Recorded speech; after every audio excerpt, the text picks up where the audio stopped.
In a world where most people watch movies and then forget about them, these brave heroes join forces to watch them again and then talk about them. Join them in their epic journey as they go back in time, a decade and beyond, to revisit and break down films from a vast array of genres. Do these movies hold up over time? Are they classics? Find out on Retro Movie Roundtable. Starring your hosts, Brian Fry, Chad Robinson, Destin Melbartis, Lizzy Haynes, and Russell Guest. Coming now to headphones in your ears. Welcome all you lords, ladies, and knights to the Retro Movie Roundtable, the podcast where we watch movies and then talk about them. I'm your host, Chad Robinson, and joining me today for our Ladies' Night special, this is always one of my favorite times, believe it or not, is my friend Lizzy Haynes. How are you doing, Lizzy? I am doing great. I have had a day and a half, and so I'm actually super psyched to come down to my basement and talk to you guys about movies. Excellent. And we have a crossover guest joining us from our friends at the newly minted Retromade Podcast, Katie Geilenkirchen. Katie, how you doing? I'm doing great. Thank you, guys. It's wonderful to meet you. I'm a fan of the show, so thanks for having me. Yeah, tell us about this new podcast that you've got going.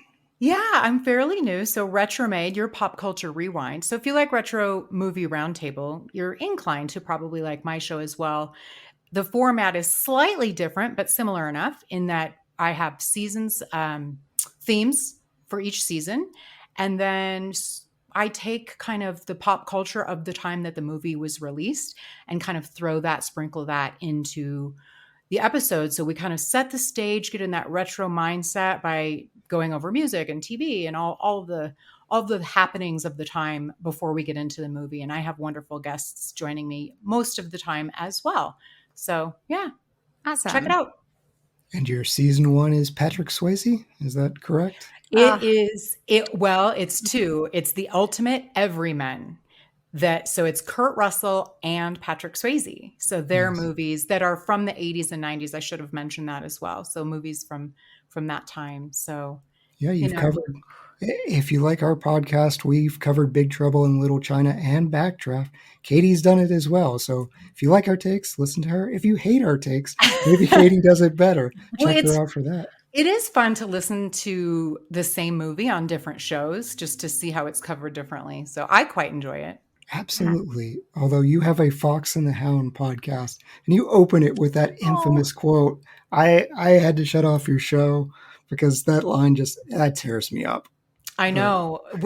So that particular episode, because the Fox and the Hound came out in 1981, and I would recommend it. Is so much.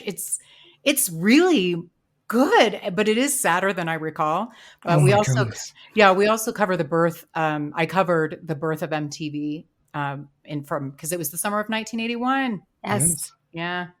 Yes, that whole montage where I don't remember her name, but like the grandma that just like kicking Todd out into the woods. Yes. Oh my God. Never get over it. Oh, and I actually have bloodhounds. Like my dog. Like it's totally new, another layer. Yeah, it is. Yeah. Yeah. Just we'll always be friends, right? No, you're not. Disney, what are you doing to us over here? All right. Well, let's talk about something happier, and that would be pizza. Our movie today, we're not going to spoil it just yet, but it may have something to do with pizza. So, Katie, we'll start with you. Describe your ideal pizza, the crust, the sauce, the toppings. What is it? It's definitely a doughy New York style crust, regular standard red sauce, and then simple ingredients. I like fresh basil, sun-dried tomatoes, and maybe a black olive. But that's my perfect pizza.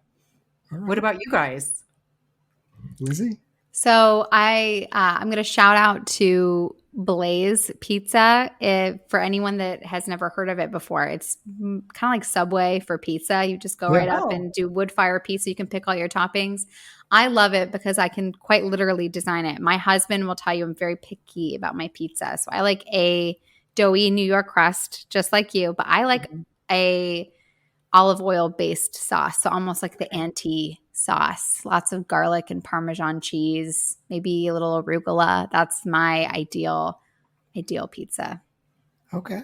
All right. Yeah, I like Blaze Pizza. Their barbecue sauce is really good. Ooh, I haven't tried it, but I should. I am into a barbecue chicken pizza. It is sweet.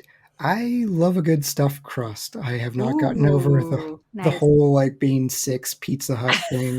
We had Book It like back Book It. back when Pizza Hut was awesome and they rewarded you for reading.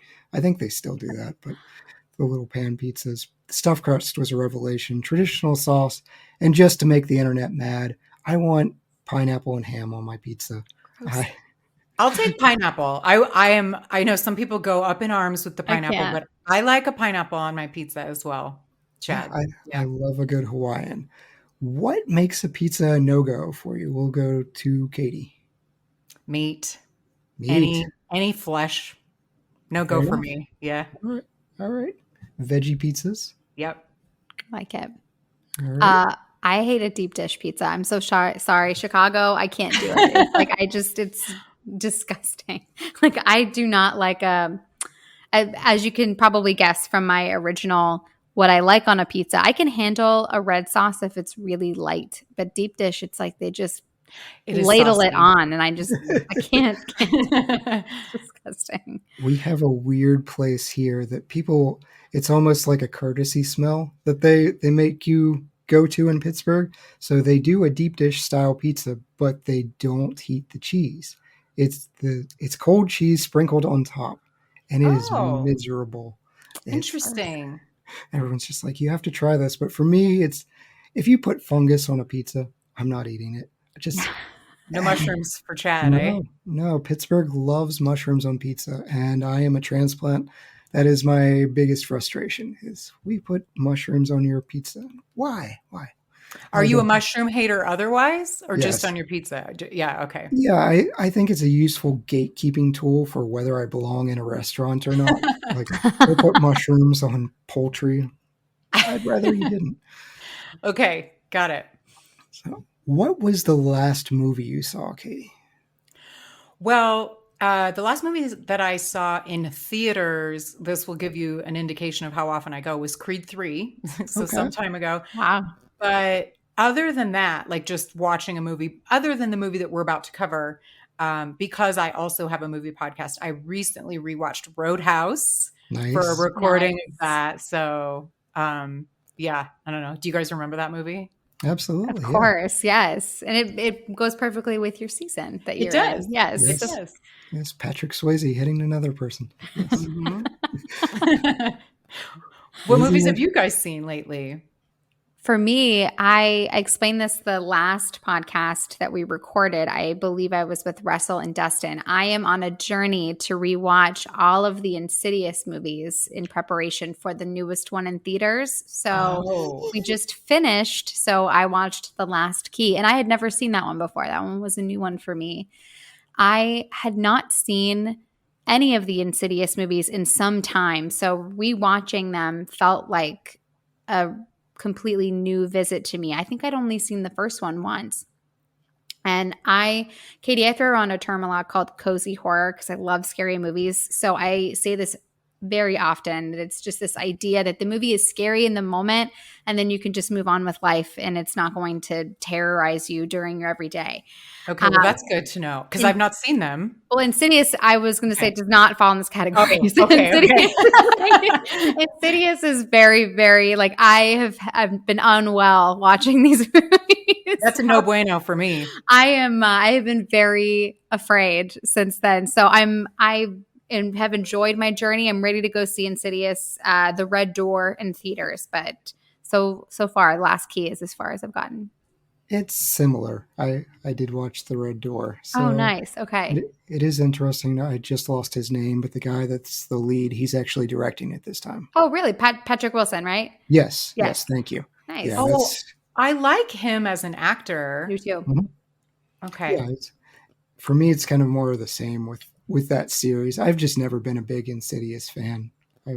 I confuse them with Sinister. Like those were the two that I constantly mixed up. They're all produced by the same people, so it makes complete sense that you would confuse them. But it's very much it's like this whole idea that like the further, like basically Stranger Things, the upside down. I mean, it's very, very frightening. I compared it to 13 Ghosts. It's like the idea of there being an entire world around you, like right in front of your face that you have no idea about. It would be much more fun with those glasses, though. Yeah. Yes. I was going to have myself some cozy horror. Ready or Not is one of my favorite movies. And I sat down and my wife hates it. And she's just like, please turn it off. You're sitting doing other things. Can I not just watch Samara Weaving being awesome? The answer was no. So she is a big Paul Rudd fan. We haven't seen Ant-Man and the Wasp, Quantumania. We watched that. She was happy to see Paul Rudd. I think she was one of the voters for Sexiest Men Alive. She's a big fan there. That's fine. He's a cool guy. But the movie, it was okay. It was okay. Jonathan Majors was really, really good. Headlines, not really good for him. Yeah, he was also kind of what made Creed 3 great. I mean, good in my opinion. I also do a Rocky show, and Sylvester Stallone was not in Creed 3, so there's a little bit of a mini controversy there. But I did see it despite Sly not being in it. So anyway, Jonathan Majors too was really good in it. But then headlines like wah wah right for him. Right. Yeah, it's okay. I like the Guardians movie far better than this one. So far, phase, I don't know what we're in, 5, 6 of Marvel. It's not hitting home runs for me like the first. Maybe I'm just getting burnt out. I agree. My burnout happened shortly after Endgame, so I don't blame you. Yep. But let's get to a cinematic universe, or would-be cinematic universe. They tried to make a sequel, didn't happen. Lizzy, what movie are we going to cover today? We are going to cover 1988's Mystic Pizza. All right. This is starring Annabeth, Gish, Julia Roberts, Lily Taylor, Vincent D'Onofrio, very young, has hair, William R. Moses, Adam Storke, and Conchata Ferrell. It's released, as Lizzy said, in 1998, has a budget of $6 million. It grosses about $12 million domestically. That's good enough for 76th in the box office. They Live places in front of it, and DOA is right behind it. The number 1 movie is Rain Man, excellent movie that hopefully we get to one day. IMDb kind of gives this a middling rating. It's around a 6.3. Rotten Tomatoes, the critics like this movie. It's at 78%. The audience is weirdly harsh on this movie at 54%. It received 2 thumbs up, though, from Siskel and Ebert, giving particular praise to our 3 leads, including Gish. Ebert likened her to Katharine Hepburn. He said this is a young Katharine Hepburn. And I think it was Ebert that said, this movie will exist much longer due to our star's performance. So maybe he was a little prescient about that. Katie, this was on your short list. We'll start with you. Had you seen this movie before? Of course. I grew up watching this movie. Yes. Excellent. Have you guys seen it? I hope so. Or was this your first watch? This was my first watch. Yes, I know. This had always been on my want to watch list. And then as a matter of fact, whenever you how you will scroll and when you can't find something to watch, and my husband Aaron and I probably for 10 years now we will scroll past Mystic Pizza and we will just say to each other in this exact tone, we'll go Mystic Pizza. And then we'll always wonder if we want to watch it. And then we just never do. It's always been something I've wanted to explore. So I'm grateful to you for finally giving me a reason to watch it. But no, this is my first time. Interesting. What about you, Chad?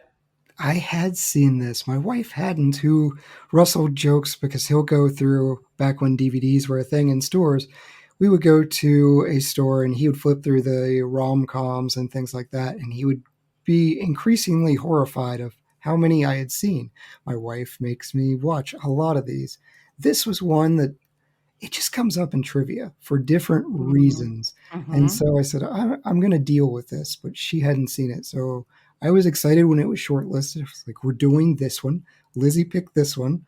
Lizzy hadn't seen it. Russell hadn't seen it. I'm going to go out on a limb and say, I can't foresee Brian or Dustin having seen this. Oh my gosh, I'm shocked because it was kind of just like a part of the, it was, I feel like everybody sort of had seen it. And I don't know, I'm different areas, different geographies we grew up in, I suppose. But well, I'm glad to be covering it with you guys now. Yes. Yeah, I went to bat for this one, so I'm a little nervous, particularly with Lizzy. Sarah wound up enjoying it when we watched it together, so she had a good time.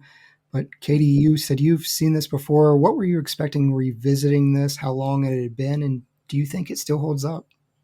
Yeah, those are interesting questions. It had been a while since I'd seen it. So, and what's interesting too about revisiting some of the movies that you had watched and really remember liking a lot when you were growing up. And sometimes it's good to leave things where they are because rewatching them again isn't so great. But that's not necessarily the case with this movie. I also, because I recently rewatched Dirty Dancing, and growing up watching that, you miss a lot of things. Like, so as an adult, you just have a different lens watching an older movie. So I think I appreciated a lot of this more subtleties that I didn't in previous viewings, rewatching it. So in terms of whether or not it holds up, I mean, I guess it depends on how you define that, but I think, yes, it does hold up pretty well.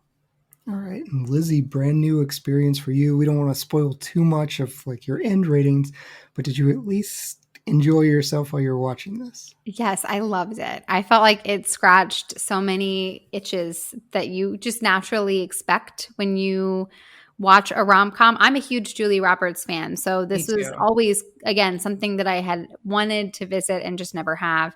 And I think in terms of whether or not it holds up, there's obvious reasons why it doesn't. The kind of silly reason why it wouldn't, I would say, is because, no one hitchhikes anymore. That's like little things like that where it's not going to hold up. But in terms of the actual meat of the story and like what matters, I think absolutely, because you're really dealing with, it's 3 coming of age tales. And regardless of what decade you're in, the struggles that they're facing, again, not to get too far into it, but what they're facing, it's universal. Every young woman is going to go through that in some way, shape, or form. And it's special to be able to watch them do it together.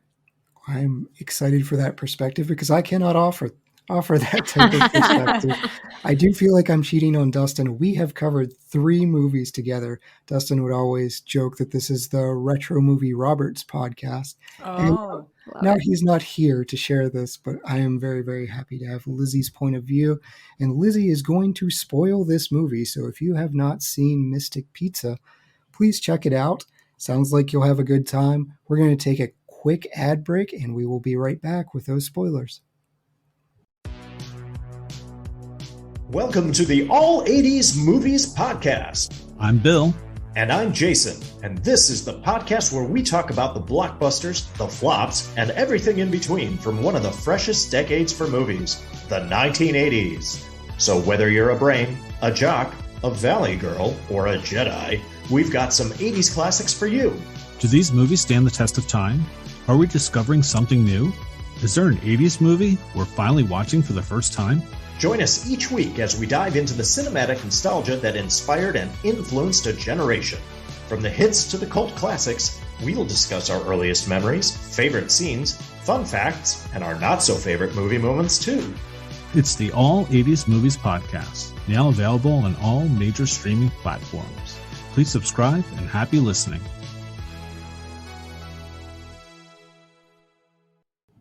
And we're back. Last warning before Lizzy goes into our plot summary. If you haven't seen Mystic Pizza, please check it out. Put us on pause, watch a good movie, and get back to us. Lizzy? Our movie centers around 3 sisters living in the town of Mystic, who all share a job at Mystic Pizza, a local pizza parlor where the sauce is legendary and totally top secret.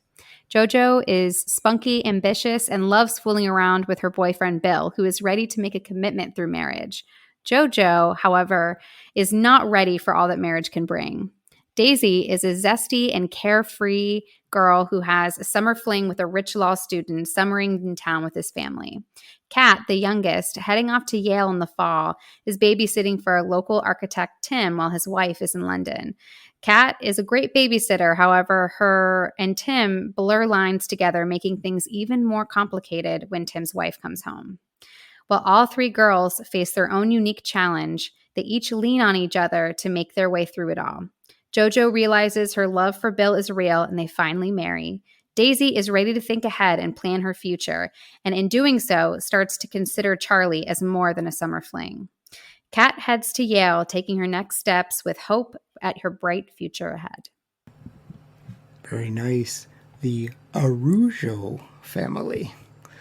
So this is Mystic Pizza. It's a real pizza parlor. This was a real place that writer Amy Holden Jones saw while vacationing in Mystic, Connecticut. This is a very popular destination spot, and she wrote a story about it, and that's what we have today. The pizza place was like, yeah, whatever, we'll loan out the rights to our name. This is going to be a nothing movie, and we'll make a quick buck. Well, that's not how it wound up for them, and it is so popular that patrons come in and they steal stuff from the restaurant. Don't do that. And there are just huge lines out to the sidewalks. So just like our movie, the pizza parlor gets a boost from good reviews. So that is awesome. And Lizzy gave us that excellent plot summary. We have really three main characters that we follow, and I feel like I'm watching other movies within this movie. We get them later, but we kind of get elements of Runaway Bride with JoJo. We get Pretty Woman with the exception of her being a hooker with Daisy. It's also a Julia Roberts movie, and we even kind of get the Ratatouille. We have this looming critic who is just mean on his show, and there's just that foreboding, is he going to come to the pizza shop? So let's go through a couple of our characters, just discuss some of this plot. The first person I want to talk about is Daisy, and this is played by a very different Julia Roberts. This is not America's sweetheart. She is proudly promiscuous. What do you think of this character, and do you like Julia Roberts in this role? Katie? I love her in this role. I mean, obviously this was her breakthrough role, and it helped me see, I can see why she was cast then for Pretty Woman. I think the characters are very similar. She's got the wild hair. She's foul mouthed. She's just, this is who I am. But she is like a good hearted person. She cares about her friends. She's loyal. I just think it's a realistic character. And she uses her sex appeal, and her younger sister is the smart one, the good girl of the family. And, but she's jealous of her older sister and how she's beautiful, but like in a regular person kind of a way. I loved her hair in it, just her untamed, kind of wild, long, flowy, curly hair. Daisy, I think, and I thought Julia Roberts played her extremely well. Yeah, she makes an interesting comment at one point to the other sisters of all the things that they've got going for them. With JoJo, it's like, you've got Bill, Kat, you've got smarts. She points to her chest and she says, I've got these, and then holds up beer, and I've got these. That was kind of a sad moment actually for me, because then there is like not to like kind of get too far into it, but there's a scene later where Daisy's mom tries to have a kind of a heart to heart with her, trying to warn her of, this rich guy coming into town, and, he's not going to marry you, like I didn't always look like this. I used to be young and pretty, and I know what it's like. She's like, we're the townies. This is what happens. These rich vacationers come in, and so they have this touching moment together where they're both worried about it. And I don't know, we're endeared to Daisy in that she does sort of feel like she's being left behind a little bit. Yeah, I can absolutely see that. I think, I would argue because, yes, aside from Pretty Woman, she's not Julia Roberts very seldom plays somebody who is like super sex positive, but I think that she always, the one common denominator in every single character that she plays is she's just messy. Like her life is just messy. Like there's never really been, she's never been the Little Miss Perfect.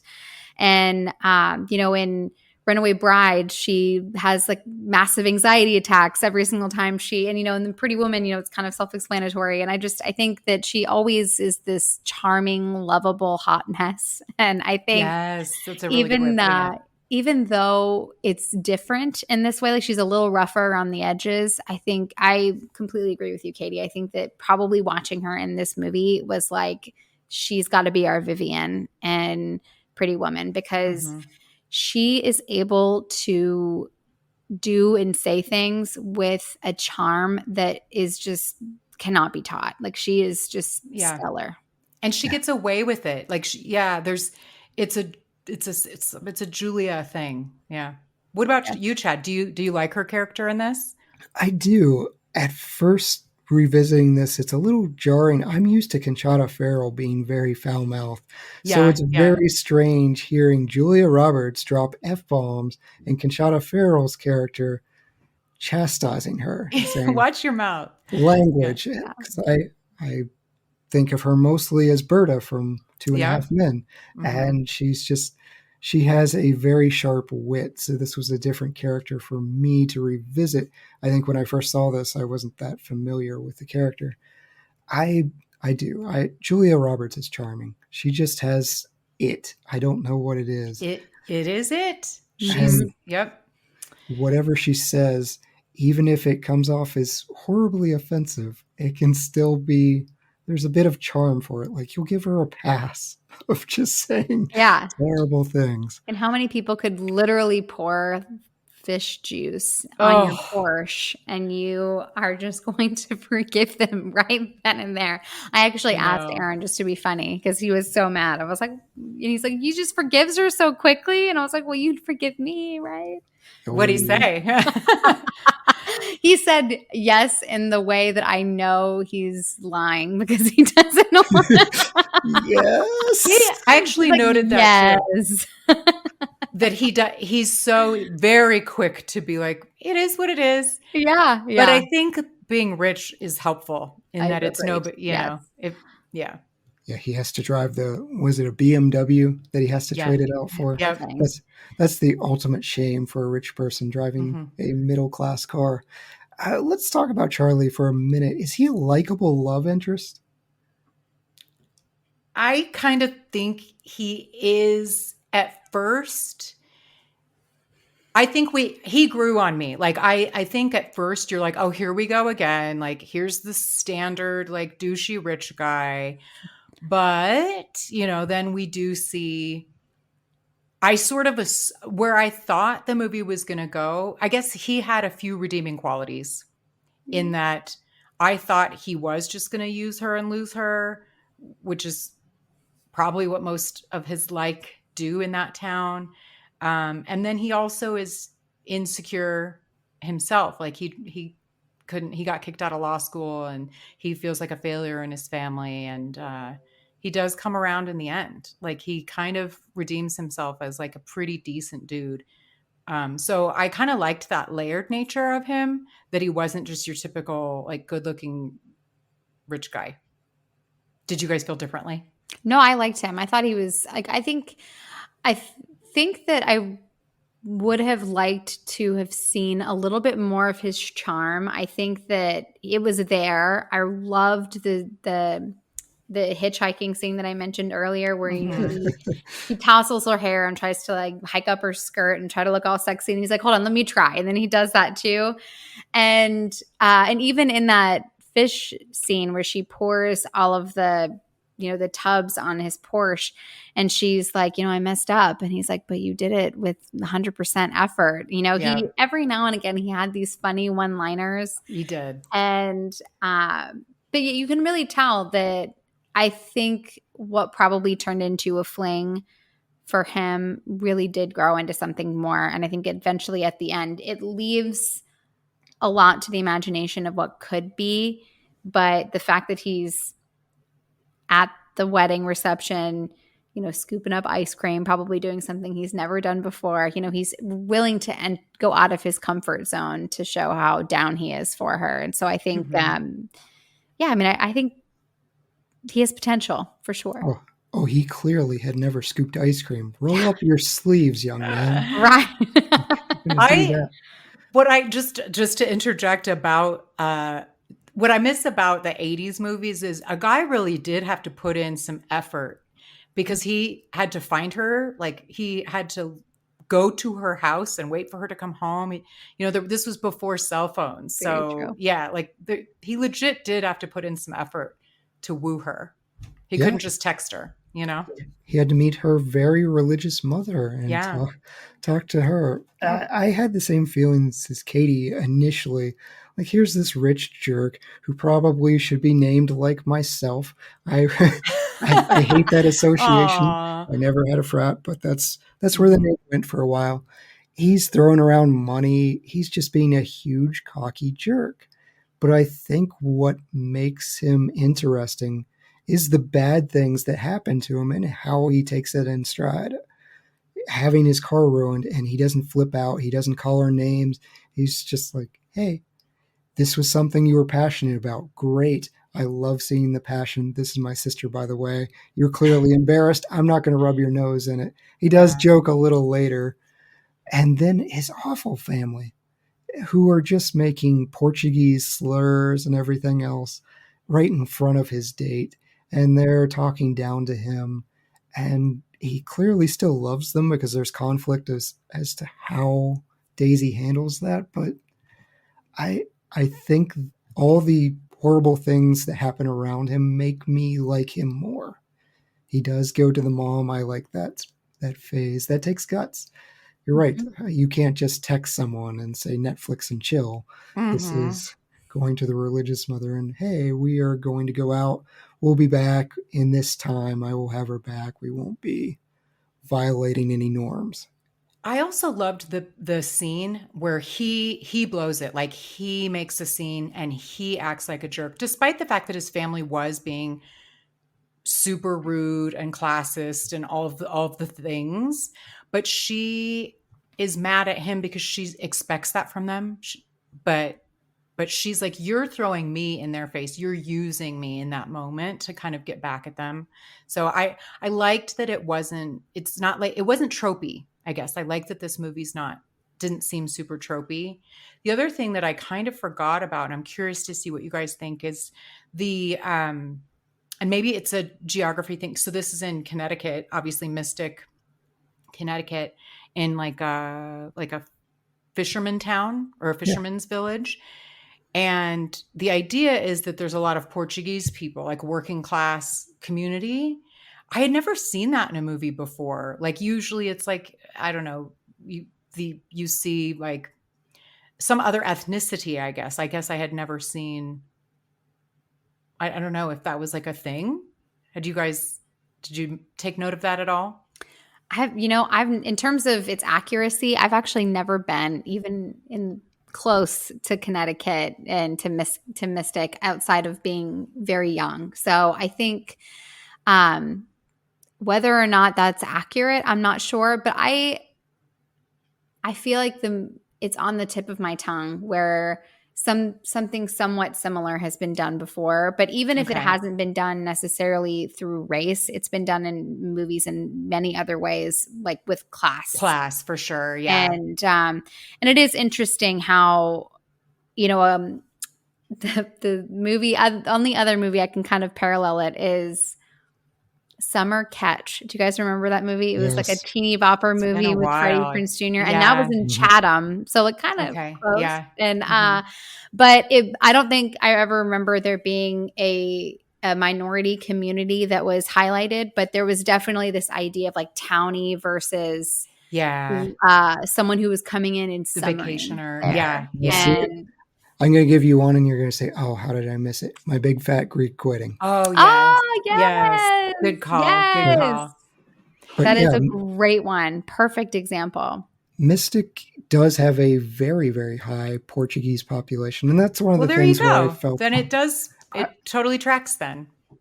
Yeah, I that's kind of pretty felt cool. this movie was a miss for that reason with the casting, though. Like, no one particularly looks Portuguese here. And I kept wondering, okay, we're bringing in Vincent D'Onofrio, we're bringing in Italians, we're bringing in Julia Roberts is English. Well, that's where her family would derive from. I don't know about Annabeth Gish, but that is kind of an English name. Well, she looks very.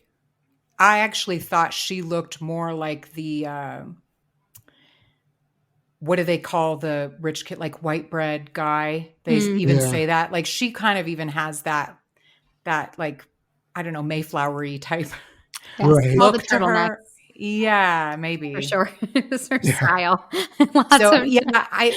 I do think at least they all have dark hair. Yes, but only for this movie. Julia Roberts was blonde, and she had to dye her hair black in order to get the part because they said, you don't look like it. Yeah. So that was a fun casting. But we mentioned Kat, Annabeth Gish. She is our smart one who makes really stupid decisions with married men. Mm-hmm.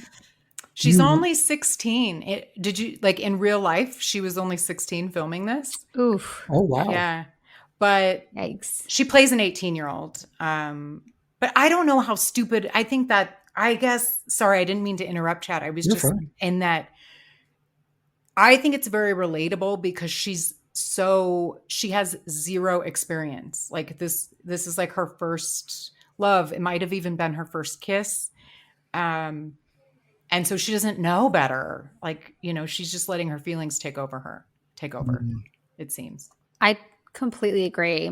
Erin and I got into a huge discussion about this because I think it's super easy to look at it from just a very logistical standpoint and be like, they're both like, this is a 50-50 affair. They're both completely in the wrong. And like, that is just that. And Kat make no mistake, she is in the wrong. She should not have absolutely gone after that. But I appreciate what you're saying is that I think what Kat possibly had was a schoolgirl crush that she absolutely should not have acted on. But I think that at that particular age, when you're dealing with a man who is 30 years old, he is the one that is supposed to be responsible in those situations and understand that first and foremost, you're married. You've made a commitment to another person and have made a family with them. But more importantly, even if you were a single 30-year-old man, that you are completely taking advantage of this girl's like crush on you and leading her on. And we had a huge talk because they really tee this up to, and so it's going to happen. But then it's suggested that at one particular time that she more than likely loses her virginity to this guy. And that was so sad. And as I'll be 35 in September, but as somebody who has been young once and had, not an experience, anything like that, but just had experiences where things just don't work out the way you think they are. It's really heartbreaking. And I remember watching her make that choice and was like, oh my gosh, this is so bad because she's going to give something to him that is she's just never going to be able to take that back. He doesn't deserve it. And you're just always going to unfortunately be left with knowing that you shared yourself with someone that just did not deserve that part of you. And it made me so sad. That whole storyline was, as an adult, hit really hard and made me sad for her. Yeah, my wife looked at me because I said, he broke the golden rule. And she's looking at me like, preyed on teenager? I said, no. For men, the joke ratio is half your age plus 7. And half your age plus 7. She was under that. But my daughter just insisted on watching Princess Diaries. And a big plot point of that is her wanting to get the foot pop moment of this kiss. And it's kind of the same thing here. Kat's wanting that magic. And she finds someone who's interested in her, but it's clearly not a great relationship, even without the marriage involved. Like, this is your babysitter, you're 30 years old, you're taking advantage of this kid, even though she's presumably 18 being portrayed here. Yeah. but nevertheless, like, they're separated. You're in charge of the kid, and he's just hanging around. Oh, let me show you the bedroom. Don't do that. Well, yeah, I felt a little, I don't know. I didn't hate Tim initially, like later, obviously. So Tim, the architect, Yes. he's the guy that she has a crush on, but he's kind of trying to bring us along his frame of mind with, he's one of those, which I think was or possibly still is very common. Like, he got married probably too young, and they are married, and he understands that, and he accepts what his life is, but he sort of alludes to that he wouldn't choose that now. And they very much, and so then it's like, well, they seem very connected. They're interested in the same things. They both went to Yale, like all of that. And then you do see it coming a mile away, obviously. Yeah. But yeah, I mean, we'll get into it a little bit later, but I don't love Kat. Like, I don't know. It's hard for me to explain. And I think partially it's Annabeth Gish. Nothing against her. I think there's some great acting points for her in this. Especially when she says, there's a touching moment with her and her sister after Tim breaks her heart. Yeah. And it's the most the simplest but most relatable line. Why does it hurt so much? Mm-hmm. I thought that was really great, despite my not loving her for this role. Yeah. She from one relationship, we'll talk about our third sister and her relationship with men. We have JoJo, who is our runaway bride. I think she's in a very interesting role. It's this fascinating role reversal, and I can't remember an earlier movie that does this. She is the one that the point of their relationship is sex. Like, she is enjoying Bill, and Bill wants commitment. Bill is saying, you only want me for we can't say that because we're a family-friendly podcast, but he's wanting to make it right in the eyes of God, and he wants this family. So we've got this role reversal. Is this an interesting aspect for you, Katie? Indeed. Especially, again, this is 1988, and in a town like that, and especially at that time, let's see, Daisy and JoJo are, what do we think? Like maybe 21, 22-ish. Right about old enough to buy liquor. Yeah. So young, but so that's the thing to do. Like, she's been with Bill for a while. They do love each other. Like, that's the step. And the movie shows us that. And I do think it was nice at this time to see it as a reversal, but also Lili Taylor plays it so perfectly. I mean, she just has the perfect personality. It's like this, she spices up this movie. And Vincent D'Onofrio. I mean, I thought they were so believable as a couple. And it was, I think the writing was well done in that very relatable. Like, she's like, I do love him. I want to get married, just not now. And he's like, that's not how and they're very Catholic. And yes. Boy, we're shown that immediately. The first scene, it's just kind of shoved down our throat. The priest goes on and on about that was an intense sermon. Like eternal damnation over and over again. and then, so she can't do it. She's like, no. I don't want to do this. Yeah. I love them. I think that they are so fun to watch. They were probably my favorite storyline possibly because of the role reversal. It was so exciting to watch that I really did never know and couldn't anticipate where the direction was going to go. And, watching the trailer, I knew that there was going to be some kind of marriage conflict. And it was so exciting to me that the movie opened up with their wedding, because I had just naturally assumed that watching this wedding conflict, just the dialogue that they choose in the trailer makes it seem like it's a totally different trope of, why won't he marry me? And I want to get married. And then I naturally assumed that JoJo is dying to get married. And then at the very end of the movie, finally she gets her wish. And so just for things to be so just completely turned on its head was really exciting to watch. And, I will say there's something so amazing about a man that is not afraid to share his big feelings. I think that that's so, so, so special. It's really special in real life when you find a man that can share his big feelings.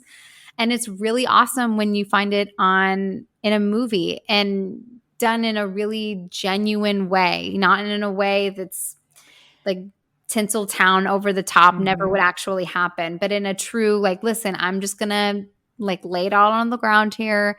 We're just out in the middle of the street. I'm going to tell you how I feel and just let the chips fall where they may. I loved Bill. He was so fun to watch. And, I got married young. Aaron and I got married when we were 24. So we weren't too far off from where they were. And so I'm in Kentucky, and that's really normal when you get married at 24.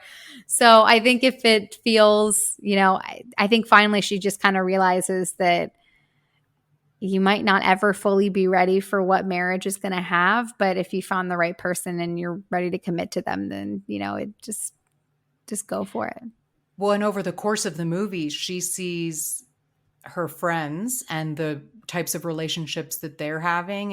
And I think she's sort of like makes her more appreciative of Bill. She's like, wow, yes. Bill really is a good guy. Yes. He's not this douchey rich guy. And he's not this like, adulterer, that's going to break a young girl's heart. So, and Bill loves me. And women love like a tough guy with a soft side. So, and he's not afraid to say all those things. And this is like, he's on his fishing boat with like these, with all these like, guys. And he's not afraid to say it, how much he loves her right in front of them. So yeah. She kind of like publicly cuckolded him by leaving him at the altar. Yeah. And then he still is willing to, go after her and pursue her and court her. And I think they're a really fun couple to watch. And I love the scene. There's a scene where, right after he proclaims that, she's only in it for the physical, and they end up breaking it off, and she goes back into work. She shows up hours early and she tries to play it super cool. Like, I just broke up with Bill. And then as she's talking about it, she starts to spiral, realizing that she's probably made the wrong decision of being like, I could just stay here. I could figure it out. But, I don't need him. And like, as she's starting to, you can just see her get so emotional of realizing the gravity of, I can't play it cool. Like I don't care, because I'm seeing now that it might be taken away from me, that I really do very deeply. And she did a great job. Yeah. She wants all those things, and she knows, okay, retirement's far away for the shop owner. She may not get that recipe. No, yeah. Lizzy says young, and she says 24. I was married at 22. So West Virginians do it even earlier. We just 16-year anniversary. So congratulations. We had that. But yeah, Bill, I think you guys hit it. Bill is committed, where she's looking at all these, the townies versus these. There are people that are coming just to find the women, score, have that as a trophy, and then leave for their summer homes or wherever else. There are adulterers. I think part of it too is this is supposed to be a very small town. It's a very religious community. Mm-hmm. So there's also, everyone knows each other. They're playing off of each other. And Bill, yeah, his friends are making fun of him because she left him at the altar. This isn't the typical guy friends of dodged a bullet there, bro, or whatever, how this would be treated. They're almost sad for him because they can see that he paints her name on the boat. Then it's a very tragic scene when he changes the boat name and he gets her back by writing that name back. So the guy has a steady job. He's committed to her. He loves her. And she says, I want all these things, just not now. And I think she realizes we can work it out. We do factor in, okay, Catholic, so maybe the kids are due quicker than than you might like. I don't know, but it seems like they've dodged children so far. So yeah, I'm shockingly so. But it was, to your point about the children and the Catholic thing. It was funny. She takes everything in stride. I do love JoJo's character so much, but she's just glowing when they do finally get married. And Bill's mom is asking when she's going to get knocked up. I think she's like, I've been married for 2 hours and she's already asking me when I'm going to have kids. Yes. So. Yeah, that's all parents and grandparents and whatever. Yeah, I was just going to say that too. Yeah, yes, we got a lot of that. My wedding night was how much longer until grandchildren? Are you serious? Oh, yes. Oh, wow. Okay. Yes. So at 22, it was, we're done with you. We want new versions to play with. So they had to wait 9 years. Too bad. It's a natural progression of that because it's when you get married, it's okay. So when you're having kids, it's like the next milestone. You have, yes, immediately. And then so I have, Aaron and I have 3 children. When our first was born, I think he was 5 or 6 months old. When are you having another? Like, when's your second one coming? Are you going to be a big brother anytime soon? And then when that one was born, when our middle child was born, it was like, so are you guys done? You having any more? And so we still sometimes, our youngest will be 2 in September, and we sometimes still get asked. And so I just like, nope, we're done with that shop's closed.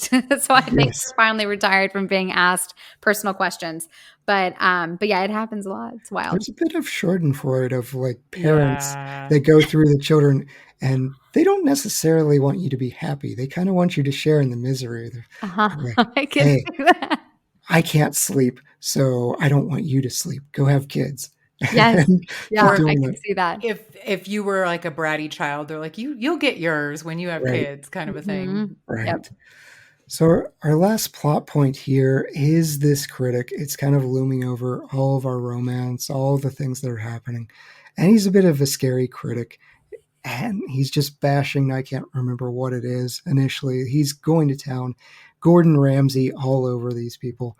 And they're entertained, but we think, okay, this is Chekhov's gun. He's going to come to the shop. It's being mentioned. Were you at all concerned he's going to trash the secret sauce? I will say they did. The scene was very well done in that there was some mystery or tension because he orders an entire pizza. I don't know if you can get there. It seems like you can't get it by the slice. It's just you order a pizza. It looks amazing, by the way. Didn't you guys think the pizza looked really good? Mm-hmm. So he takes 2 bites and asks for the check and doesn't even want to take the entire pizza he ordered home with him. So we're led to believe, and as the characters are like, screw him, they assume that he is displeased. But I don't think I don't know. I don't think I had like a strong feeling one way or the other. What did you think, Chad? Did you have I think he's a monster for not taking the to-go box. Like, yes. It's rude. It's you rude. Paid for it. The 2 bites, the dentures in the water, the ridiculously fast service. I wish I could go in and just say, hey, I want a pizza, and it just be handed to me Little Caesar style, but actually be good.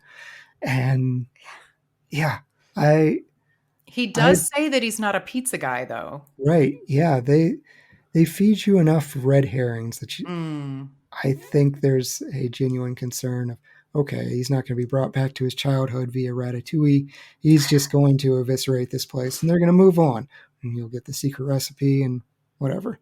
But no, we get our happy ending here. We get it through Bill and JoJo. Everything else is kind of loose ends. We don't really know how it goes. But they're getting calls for reservations. I like getting a little boost, especially for Leona to then say, okay, JoJo, here's or not JoJo, Cat, here's money for Yale. Mm-hmm. So we have that sweet reassurance of, yeah, she's kind of putting herself out on a ledge for this kid that she loves, but their pizza shop's going to be okay. Yes. Yeah. After Cat rips up a check from Tim. Oh, I would take that. I would too. I'm like, why are you ripping it up? I mean, like, I understand the idea behind it. Like, that'll show him I don't need anything from him, but I'd take that money. Right. Then it truly becomes like the Pretty Woman of, okay, you've been paid for your time. Lizzy, were you worried? This was new to you.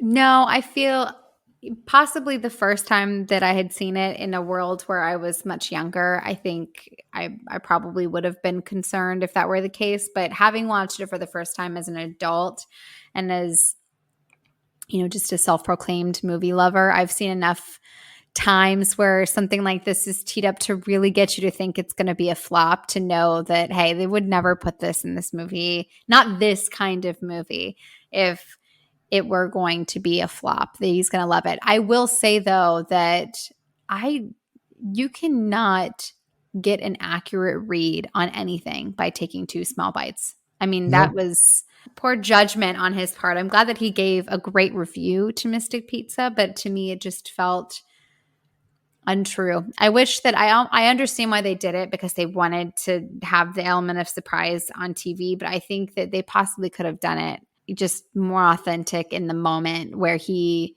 was like loved it and wanted more, and then maybe just not even showed his interview on TV, because now at this point he's going to give a positive interview. Yeah, that would have been good.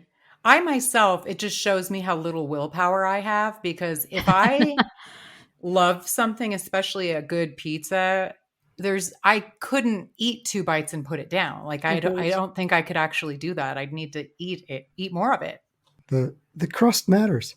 Like, eat the crust. The crust matters. The crust matters. Honestly, what I probably would have done is, if I was by myself, if I'm eating alone, I want to be like alone. And so I would have taken my bites, realized that I loved it, and then taken the entire to-go box, probably some kind of like 2-liter or something that they would have had with them, being a pizza parlor, and then gone back to my hotel room in my sweatpants and eaten that in bed, and he devoured the entire thing. That would have been what I would have done. I literally exact same. That's like a happy place for me. Yes. And some people think that's disgusting, but I think eating in my bed by myself, a hotel room is like it's someone else's bed too. Yeah, like exactly. It's a hotel room. It's like a total happy place.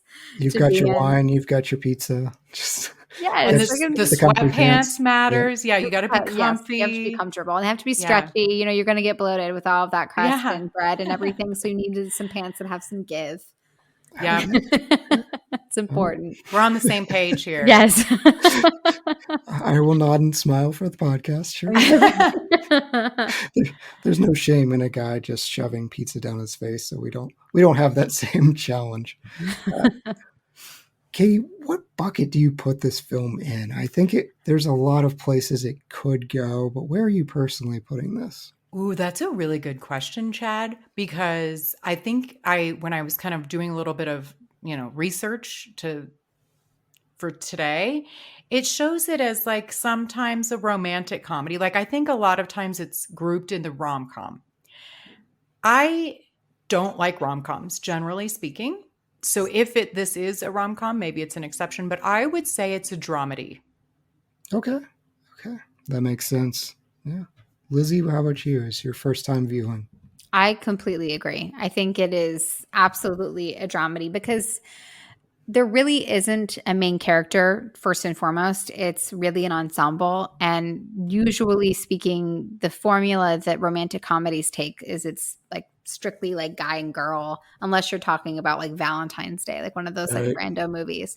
And so I think because there's not one particular couple that it's centered on, and I think even though everything tends to, you get your happy ending for Bill and JoJo, there's also, like you said, like some loose ends, and there's a lot of tough circumstances that happen in this movie that I really think fall outside, particularly Kat's storyline with Tim. I really feel like that kicks it up a notch and kind of allows it to graduate from rom-com status and more into a drama, because it's a really big emotional hill for a rom-com to climb. So I think it's definitely a dramedy. Okay. the closest facsimile I could place this to was Sisterhood of the Traveling Pants, which I actually like, and I'll go to bat for it. Terrible name. I wish it was named literally anything else. I just don't want to say that very much. But to me, it's one of those coming of age type movies. I think dramedy is fair. Russell puts me on these type of shows because it's like, this is going to be a romance, or this is going to be a chick flick or a rom-com. And I have a higher tolerance than most of our hosts have for this.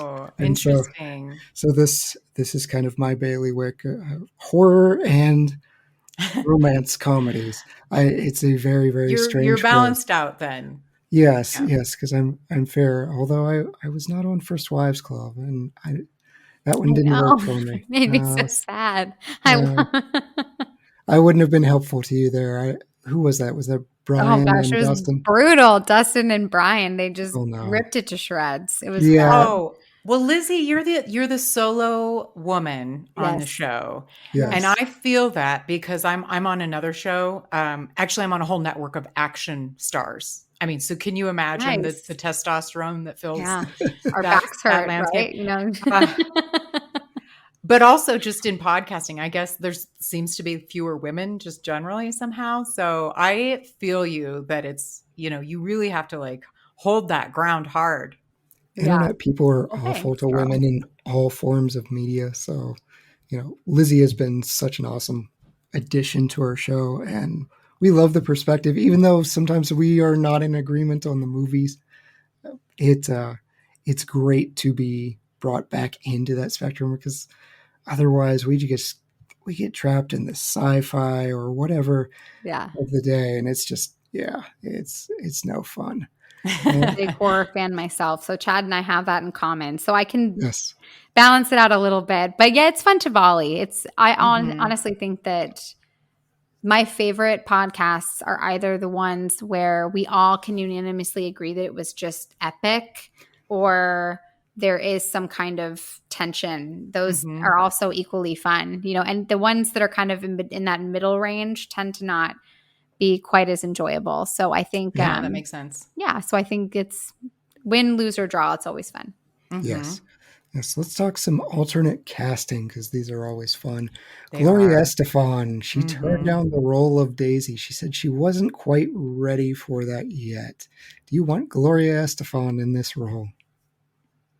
I do not. I mean, because Julia rocks it so well, I can't really see any, Also, I didn't really know that Gloria Estefan acted. What is she in? I have no idea. I'm just going to ask that too. I'd be like, wait, she's still not ready. I don't know. She has like the right look. Maybe they were going after a certain look, but yeah. I do love Julia Roberts, how she got this role, because she, in addition to coloring her hair, she starts messing with the other people that are auditioning. So they're reading their scripts, they're studying, and she throws on her Walkman and just starts singing really, really loudly, not only to get attention, but to throw everyone else off. So she went to bat for this role. So I like those stories. And Ben Affleck, we haven't spoken about him yet, but his buddy Matt Damon, this is his debut role. So that's why it comes up a lot in trivia. Ben Affleck auditioned for the same role. It went to Matt Damon on a technicality. Ben Affleck is 2 years younger than Matt Damon, so he is 15 and Matt Damon is 17. Ben, if he shot scenes at night, would have to have his mother present. So they went with Matt Damon. Alternate universe, we may never get Jason Bourne. We may never get Matt Damon, the movie star, if Ben Affleck is just 1 year older.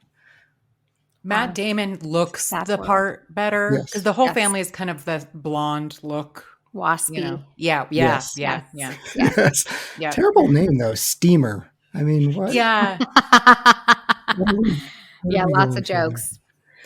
I also saw that Laura San Giacomo, I don't know if I'm pronouncing her name right, but she played Kit in Pretty Woman. Yes. You know who I'm talking about? Yes. Am I saying her name wrong? San Giacomo? I'm the worst for that, so I have no idea. Who I love. I love her. She was in Just Shoot Me. I like her a lot. Yes, I love that show. So she ends up being in a movie with Pretty Woman a couple years later, but I had read that she also auditioned for the role of Daisy.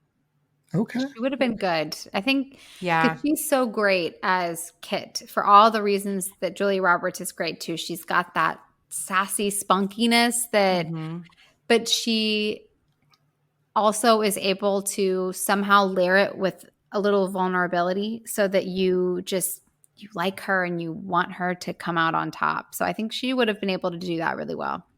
I can see it. Yeah. And this is another debut. This is our director's first movie.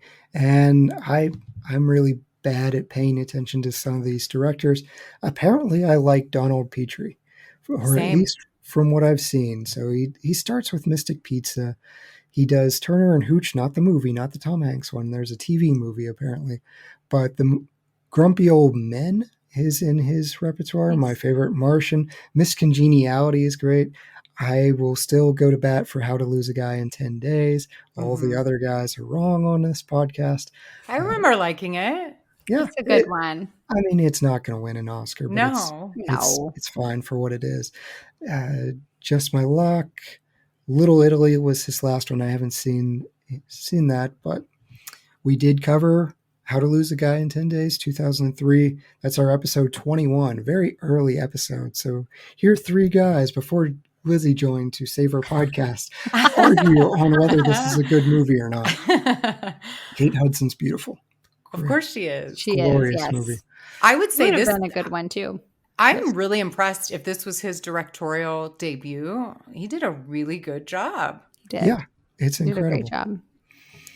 We've talked about this is set present day 1980s in Mystic, Connecticut. It is actually only one scene was filmed in Mystic because it's a really popular tourist destination. It was way too busy to film, so they're doing most of this in the neighboring town of Stonington. Other than that, I can imagine this was made into a musical, and I think it would be interesting to see. That hasn't come to the Pittsburgh musical community. We do have kind of a typical 80s soundtrack. It's cheesy at times.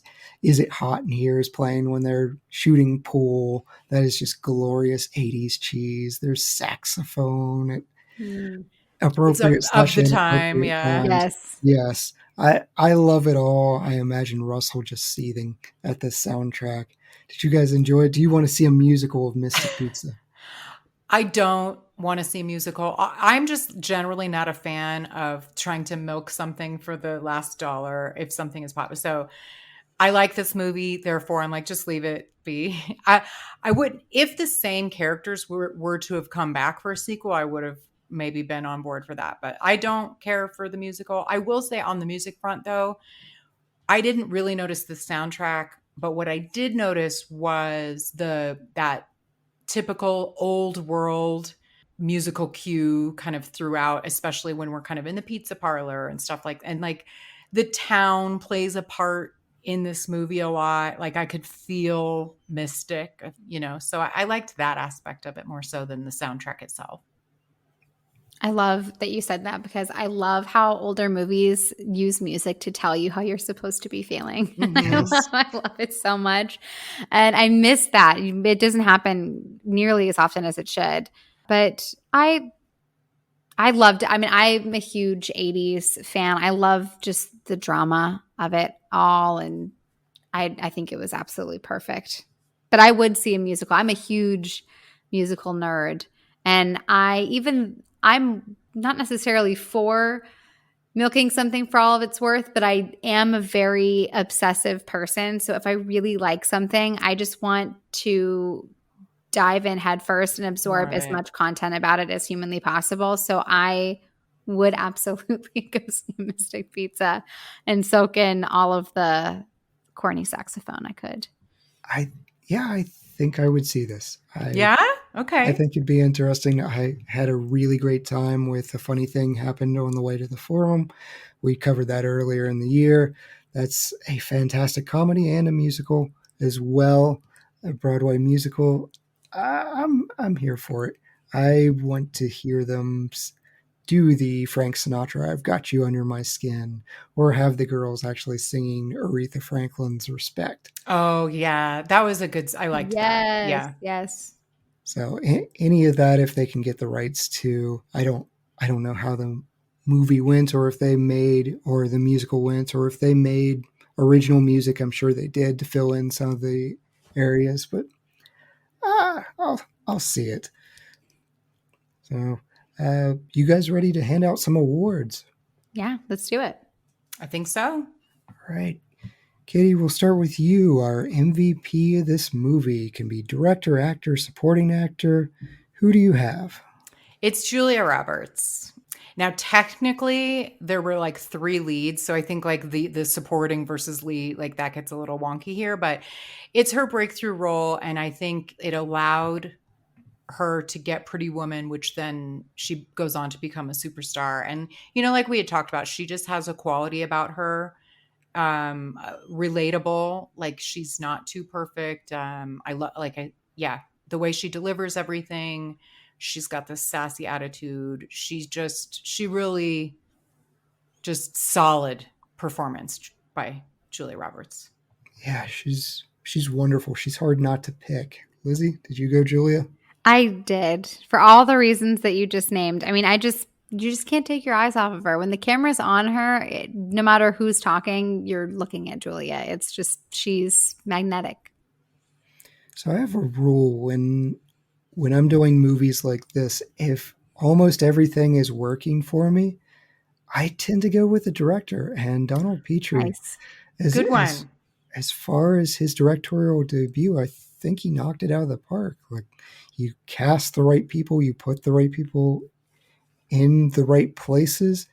Julia Roberts was initially considered for a different role. I think she was auditioning for Cat or something different. JoJo, I think JoJo. Okay, Yeah. yes. Mm-hmm. Yeah, which would have been interesting. I think she could do it, but yeah, you got all the right people, and it's not over long. It doesn't overstay its welcome. So, wonderful debut for Donald Petrie. I'm on board for that. Yeah. Your best supporting actor. Katie. Oh, by far, Lili Taylor. I am in love with her in this movie. Yep. That's it. Just, she was fantastic. Fantastic. She is a spitfire in this movie. Mm-hmm. She's fantastic. Yes. You're right. Lizzie, are you going to make it 2 for 2? We're 2 for 2. I put Lili Taylor as well. Yeah. I think she's so ditzy and fun, but I really think that Lili Taylor made this movie, she gave so much comic relief to it, but then when it came time for her to get serious, that scene in the parlor right after Bill breaks up with her, that was a really intense scene, and she played it so well. So the fact that she was able to do both simultaneously, she did an awesome job. Yeah, they did a great job of pointing out that she doesn't really love responsibility without hammering it home by saying, "You're here 3 hours early." I'm fine. You're never early. So that was a good line. I went with the other sister. I went with Annabeth Gish. I'm probably going to be sparring here with Katie later Maybe. on. But I think she does a good job of being vulnerable, and Katie nailed the most emotional scene in this entire movie when she's crying and she's saying, "Why does it hurt so much?" I just wanted to hug her through the screen, and I kind of understand that young, naive, you found your first person that's giving you attention, and you're so smart, but you're so stupid. Yeah. Okay. Yeah. Hidden gem, and this is a solid cast from top to bottom. It is. So mine, he's not really a hidden gem because he's so present, but it's Vincent D'Onofrio for me. Okay. He's Bill. I mean, just, you can't have JoJo without Bill. These two had so much chemistry. It's a young, handsome, Vincent D'Onofrio. He played his part perfectly. Yeah, he's fantastic. Lizzie? I went with Matt Damon. I had no idea that he was in this movie. So why they, having only watched this earlier this week for the first time. So I was sitting down at dinner and watched the dinner scene, and all of a sudden they pan over at him. I'm like, what? Was that Matt Damon? Was that Matt Damon? And then they would just do it again. Like, that was Matt Damon.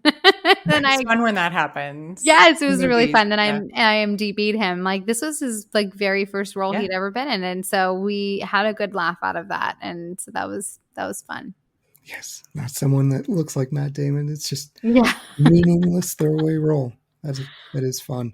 I really love Conchata Ferrell. Yeah, she was great. She's more reserved here than what I'm used to, but I still think every scene that she's involved, she just has that gravitas. I pay attention. She steals every scene that she has. So, yeah, these are hard because everybody's pretty good. Mm-hmm. Yeah. Recast. She's very maternal in this movie, which I feel is such a departure from anything that she's ever done. And it's cool to watch her in a loving role. It's just, she's always kind of being, when I think of her, everybody has kind of a different identifier. I think of her as the person in Mr. Deeds. She's also ironically in a pizza parlor in that movie. Yes. Yeah. But she's just she's just like just this super overprotective, like somehow ironically like a redneck type of woman, and just this big burly, like don't mess with me kind of person. And I think she has that energy, I think, in every role she does, just because that's probably just attached to who she is as a person. But I've just never seen her maternal, and that was fun for me to watch. Yeah. She does usually have that roughness, but here I think Sarah mistook her for the mother at first until you actually get introduced to Mrs. Arujo. It's like, oh no, this lady just owns this shop, because they don't really explain the relationship until the very end. Yeah. And she's giving them the money and saying, I don't have children, you're my children. Well, you guys are foreshadowing one of my awards. All right. Nice. Well, we will get on to that and into the fun realm of recast. Who are you recasting? This one, you're absolutely right, Chad. I'm recasting Annabelle Gish. Fair. It's, again, I'm not sure I can put my finger on it. It's just not quite there for me. And also, I think she doesn't have quite the right look either. That's fair. So for me, it took me somebody about the same age, I would recast her with Ashley Judd. Ooh. You've made Lizzy happy. I love Ashley Judd. Yes, I love her. Yeah. That's an awesome choice. Lizzy, who are you recasting? So I never thought I'd ever do this in my whole life, pick this person. But I felt like Adam Storke, I believe his name is, he plays Charlie. And I think while I really liked Charlie as a character, I think the moments that made him the most fun to watch were kind of what you were saying, Chad. You and I both were hitting on this, were kind of those moments where things were falling flat for him, and seeing how his charm was able to just kind of elevate his mood and keep things moving along. I really liked the idea of Charlie. And so I went with Tom Cruise. I feel like he has that Tom Cruise vibe, walking into the bar, acting like he owns the place. I'm going to give me 3 shots of tequila. I'm going to get this 3 times. He has that Top Gun energy to him. And I think he honestly kind of carries that out. I really feel like I was watching a Maverick wannabe. And so I'm not a Tom Cruise fan in the sense that I love his, I'm not crazy about Tom Cruise the person, but I cannot deny that I love his movies. The man makes great movies. So he brings that pizzazz to the table that I think maybe Adam lacked. I hear you. My pushback is 2 things. 1, Tom Cruise, I think we need a blonde guy in the role. That's very fair. Yes, for the waspiness. Yes. And B, Tom Cruise and Julia Roberts' height differential. That's also a very good point. I've heard rumors before that they get him a step stool when they're dealing with someone that's a little taller than him. Because she's tall. Like for a woman, she's tall. And he's probably like 5'10", 5'10", I think. She's a very, very tall woman. And I think he is 5'7", maybe. That might be generous. Yeah, that's probably generous. 7. Yeah. Who knows? They might just give him some platform shoes. But I do see your point definitely about the waspiness. Fair, but I hear point. you. Yeah, it's all angles. We do Lord of the Rings where we make Ian McKellen tower over everyone with boxes and angles. Yep. The waspiness I get though, 100%. Yeah, absolutely. Maybe it'd be more Goose. Maybe Val Kilmer. I can see that. Yeah, Val Kilmer would be a good one. I'm a big fan of his. Yeah. He reminds me of Bradley Cooper in Wedding Crashers. I mean, it's that same type of character. Yeah. Well, Katie's going to push back on me too, but I can't get over Vincent D'Onofrio with hair. It just bothers me. So he has wonderful chemistry, but he's got to go. Okay. Emilio Estevez is who I'm bringing in here. Nice. Oh, that's a good one. That is a great choice. I can see that. Now, again, it's just interesting. Lily Taylor's short, so it doesn't matter. But it was just funny because Bill seems so tall, and maybe it is because Lily Taylor is short, and Emilio I don't think is tall. But that's a good. I like that because that's definitely pulling from the 80s. Yes, I can see that. And he could have big feelings. I think he does a great job at expressing himself in all of his roles. So he would have done an awesome job. I mean, that's a good choice. I'd like to see that. He's primarily casted because of the majestic hair. Like, if we've got to have someone with hair, he's got great hair. There you go. Best shot, Katie? Well, this might be cheating, but technically it's 2 because it's the bookends. I really like the opening wedding sequence, and especially how it's sort of shown through Lily's eyes, or JoJo's eyes. But then really it's the end bookend where it's the shot of them in the car together. And technically we don't know that they got married, but they're together in the truck, and she's saying nothing has changed except my name. And then it's like it widens to show them together in their wedding clothes. So very those sweet. bookends. Oh, wonderful. Lizzy, what's your best shot? So my shot, and mine might be cheating a little bit for a different reason because it's kind of more focusing on the actors, but I'm going to qualify it as a shot just because they really kind of captured a still of their faces. But it's the bar scene where Charlie has gone in and he's in his dart competition, and he's about to throw the very last dart, and he takes his final shot, he's about to take his final shot of tequila, and he spots Daisy for the first time. And, they make eyes at each other, and he makes the cheers gesture towards her. And it just so happens that Daisy is standing right behind Lorna, I believe is her name. She is the blonde that came with Charlie. And so she's just diagonal enough that Lorna can tell that he is not intending this cheers for her. And there's just a still on Daisy and Lorna, and the look on Lorna's face where she's like, okay, like I see what's going on right now. You're about to ditch me for this townie. And it was just an awesome scene because I think unfortunately on some level, every girl who has ever had, a single face in her life can totally appreciate that moment. But then also I love that was a shot that kind of just set up how the rest of their story was going to play out. So I thought that was really interesting. Good one. Ooh, the angry. Well, you came here, but you're not leaving with me. And then she has to, when they're playing pool, Lorna's just like standing there like a stick in the mud, and Daisy has to like politely be like, excuse me, like she needs her to move so she can make the shot. Mm-hmm. Yeah. Mm-hmm. She's like, oh wait, I know what you are. You're a hustler, right? Yeah. Yes. It's pretty funny. So it was that was a good shot for me because it was just, you can see how things are going to unravel. Mm-hmm. Well, I'm going back to the JoJo and Bill relationship, and for me, it was the shot of Bill standing on the boat. We've got the beautiful shot of the harbor in the background, and he's just laying into JoJo about only wanting him for sex. I thought the whole thing was nicely framed. It was a static shot. We don't have any cuts or anything. It's just Vincent D'Onofrio acting his heart out and giving his heart to JoJo and saying, we're done.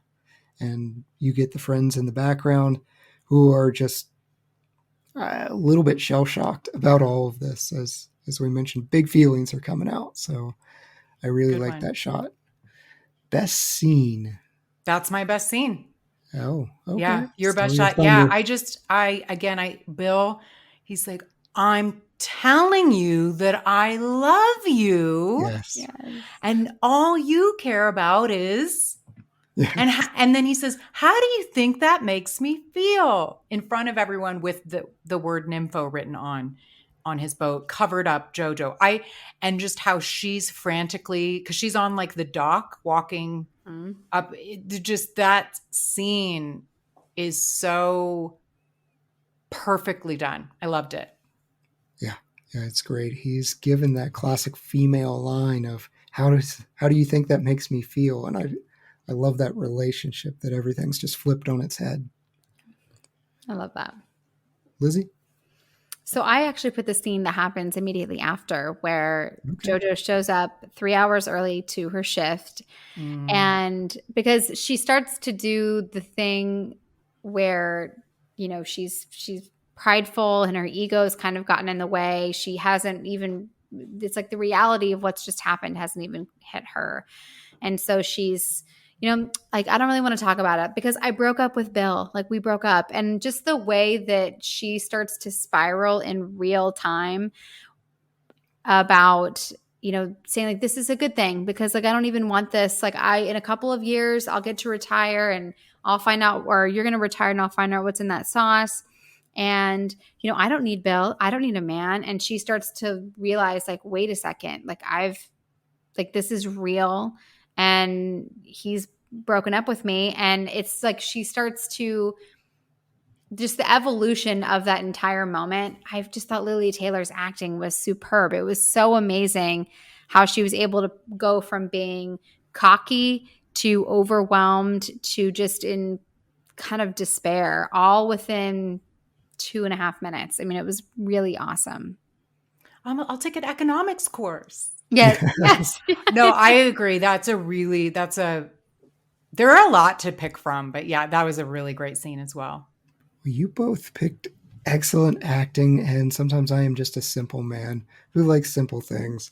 So I went with the sitcom scene. It's like a classic sitcom of Daisy getting this misinformation of Charlie is cheating on you. Mm-hmm. And we find out it's his sister, and she dumps this big old thing of fish into the Porsche, and we get a ruined car and her embarrassment and just how they're playing off of each other's, where she's like, you're weird, because he doesn't flip out. He's like, I'm weird, and you just poured fish in my car. And yeah, it's a great scene. Really good. It's an I Love Lucy type moment. So I really sometimes I enjoy the simple things. Yes, great. So, best wardrobe and makeup moment. We haven't spent a lot of time talking about this.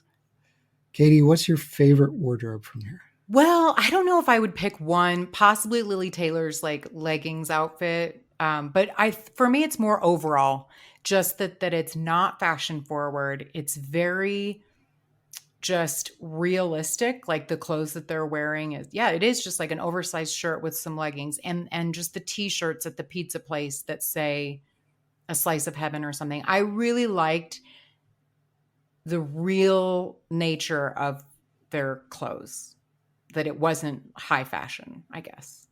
Yeah, it didn't seem like, well, we do get the Windsors who are the high class, but it's a very working class community. So they're just wearing the headbands or the jackets with the oversized shirts on them. So, yeah, you're right. Lizzy? Julie Roberts' hair. Her hair is good one. Perfection. I want that body. I mean, that ability, there's so much volume and body in her hair. Just so unbelievable. And she could literally be wearing a bag as a dress or anything. I mean, it doesn't honestly matter what she's wearing. It's the hair that she's just absolutely epic. And I actually think that the fact that, to your point, Katie, that she's, everything's just very realistic these people are supposed to be kind of just working class townies. Like the idea that they're not going to be in the latest trendy clothes. It really lends itself to the authenticity of the movie. And I think that her hair, honestly, I just think it's like so fantastic. She doesn't even need any of that stuff anyway. So it was perfect. Yeah, that's a great one. It is. It's very hypnotizing, that hair. I do wonder, Russell gets caught up with 80s hairstyles. I would like to hear his take on this, whether he's frustrated or he's on board with that. For me, I think it was just each of the girls had something different. Kat, she's wearing sweaters almost throughout. And I just like the simple sweaters that they had her in throughout the movie. It's just simple, but it also kind of evokes like, protect this person she's covering up the most. She's so she's those pleated pants. She had a lot of pleated pants. Lots of turtlenecks. Yeah. She was she did dress waspy for a She did. Yeah. Yeah, the style kind of lent her to, okay, maybe the upper class of this group, but also she's headed to Yale. Yes. Very true. Change one thing and only one thing. Katie, what are you changing about this movie? Oh, I think this is really hard. I mean, obviously, we already talked about recasting Kat, but that's a separate category. It's hard. So I'm scraping the bottom of the barrel to come up with something. And I say more Leona. I want more backstory, more of her, a little bit. Expand on Leona a little bit is what I would change. I can't argue with that. It's rare that I would say I want a movie to be longer, but if you can fit more Conchata Ferrell in it, fantastic. Love it. Lizzy, what are you changing?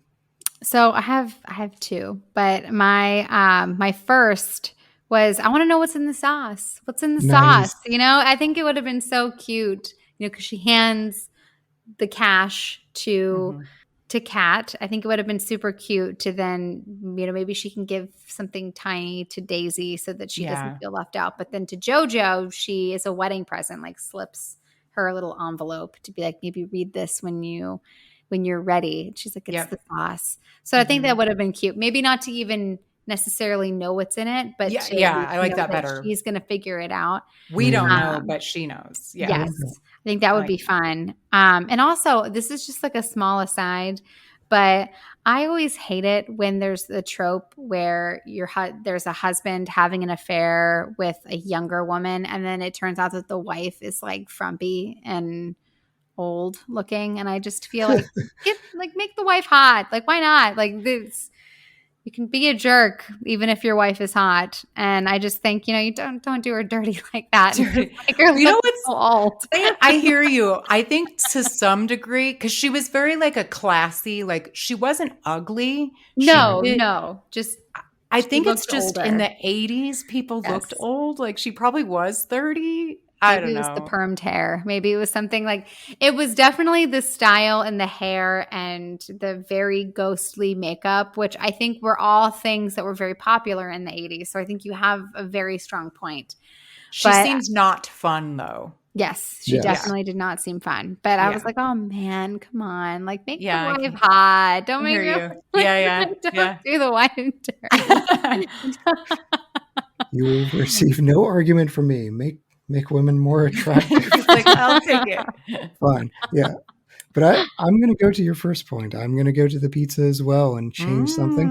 And mine is going to be very simple. We touched on it at the beginning of the podcast. Don't ruin that pizza with fungus. You put mushrooms on the pizza, remove the mushrooms from the pizza. It's more believable for me if that topping is left off that they enjoyed it.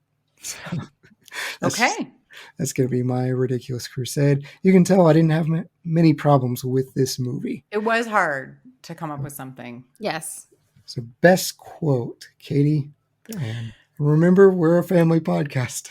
Did you know what my quote was? Because it is this was, I think, your favorite scene.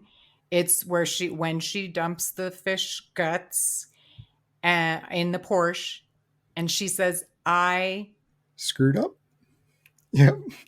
Screwed up. He says, yeah, but you gave it 100% effort. And then she says, you're weird. like in that Julia Roberts way that I think she recreates in Pretty Woman. Like she has a way of saying it. Yes. So technically that's like 3 quotes, but it's a sequence of quotes that I really enjoyed. That was a fun part to watch. That was mine as well. There's surprisingly few quotes in this movie that you can say on this type of podcast. Yeah, there were a few others, but yeah. If we're trying to keep it clean. Lizzy, what was your favorite? So mine is I'm telling you that I love you and all you care about is my body. It doesn't matter, Brian. Brian Fry, you're wrong. We can't say that word. Do you know how that makes me feel? And I think that I was not expecting. I knew he was about to share big feelings, but I didn't expect it to go in that direction. But I mean, I had to agree with him. I mean, the man had a lot of willpower throughout that movie, and I think finally he needed to get it all out there and say, I want to wait, and you don't, and then we're not cool. Not cool. Yeah, after you get busted. He's not even trying. Like she's clawing at him, trying to take his pants off, and then that gets broken up. And he's like, "It's not what it looks like." I know, it's so bad. It's kind of exactly what it looks like. Run, go, run. It's not his fault in that moment. It is not. Yeah, great quotes. Before we get into our rating and recommendation, Katie, can you tell us one more time where we can find your podcast? Yeah, Retromade, your pop culture rewind. There is a YouTube version, so Retromade Podcast on YouTube. Otherwise, I'm on whatever platform you use to listen to podcasts, and you'll find me on Facebook. And then if anybody likes Rocky movies, I also do a show called One More Round. I'm a co-host of a show with 2 guys called One More Round. It's a Rocky series podcast, and it's also on YouTube and wherever you find podcasts. So check us out. Yeah, excellent. Awesome. And her shows are shorter, so they're easier to binge. So you can get more of her takes. Definitely check it out. Been a great guest. We are going to rate 0 to 5 stars, half-star increments. Katie, what are you giving Mystic Pizza? I'm giving it a 4. Okay. Yeah. I mean, I don't know if there's really much to expand upon. Why did I take 1 point away? Just little, I don't know. It's not like a perfect movie. So therefore it gets a 4. That's fair. Lizzy, first time viewer, what's this going to land for you? Yes. I'm going with 4 as well. I think I see myself watching this movie again. And I've said this before that rewatchability is a big part of my rating system. I think I love these coming of age tales. I think they're so much fun. And I think no matter how old you are, it's always fun to go back and revisit because you just feel so much nostalgia for, even though you might be dealing with hyperbolic situations, you can always relate on some level from your own experiences. So I really love that. The only thing keeping me from that half star really, I think, is just kind of more circumstances beyond its control. I think that this movie has such a massive cult following that I've been aware of for many years. And I think it kind of has that hocus pocus energy to it in the sense where if you grew up watching Hocus Pocus, if that was a part of your childhood, zeitgeist, then you were just completely obsessed, utterly devoted to it, even as an adult. But for people who are visiting it for the first time as adults, it just doesn't hold that same magic for them. And I think that's probably how I felt watching this movie of I think it is a great movie and I think I'll watch it again. I'll recommend it. But I wish that I had seen this movie sooner because I think I'd appreciate watching it, having gone through it around a similar time in my life. Okay. I can definitely see that. I'm going to be 3 for 3 on the 4 stars. Wow. And look at us. The -1 star for me is it's a little formulaic. Like you can predict each beat. As soon as we're introduced to Tim, it's like, oh yeah, this is going to be the relationship here. And it doesn't surprise you, but you know what? It doesn't have to. There's nothing wrong with a formulaic movie if it's executed well and with characters I really like. So this is one of those cozy by the fire or popcorn movies you can throw on. You don't have to think a ton, but you just enjoy everyone's presence, and have a good time. So I recommend it. I hope the rest of the podcast enjoyed it. Lizzy, I'm glad you did. Yes. So this was a fun one to revisit. We are going to pick a movie for next time. Unfortunately, no clever theme this week. I've got nothing. Lizzy, you're just going to pick from a list of 3 movies that we're going to make our other hosts deal with. So, okay, let's do it. So option number 1 is Gods and Monsters from 1998. The Last Days of Frankenstein from 1931's director James Whale are explored. Option 2, Blue is the Warmest Color from 2013. Adele's life has changed when she meets Emma, a young woman with blue hair who will allow her to discover a desire and to assert herself as a woman and as an adult. Option 3, Velvet Goldmine, 1998. In 1984, British journalist Arthur Stewart investigates the career of 1970s glam superstar Brian Slade, who was heavily influenced in his early years by hard-living and rebellious American singer Kurt Wilde.